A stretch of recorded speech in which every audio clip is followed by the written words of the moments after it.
नमस्कार बुलेटिन मध्ये पुन्हा एकदा स्वागत आहे। देशातील पहिल्या हायड्रोजन रेल्वेचं आज लोकार्पण आहे। हरियाणातील जिंद ते सेनापती दरम्यान ही खरं तर रेल्वे धावणार आहे। पंतप्रधान हिरवा झेंडा या खरं तर रेल्वेला दाखवतील।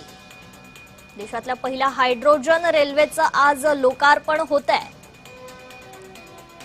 पंतप्रधान नरेंद्र मोदी हायड्रोजन रेल्वेला हिरवा झेंडा दाखवतील। हरियाणातील जिंद ते सेनापती दरम्यान खरं तर ही हायड्रोजन ट्रेन धावेल।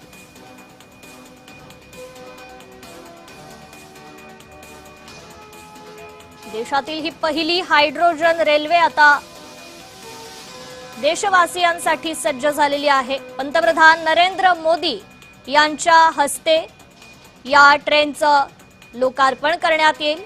10 डब्यांची ही ट्रेन आहे। प्रति तास 120 किलोमीटर धावण्याची या ट्रेनमध्ये क्षमता आहे।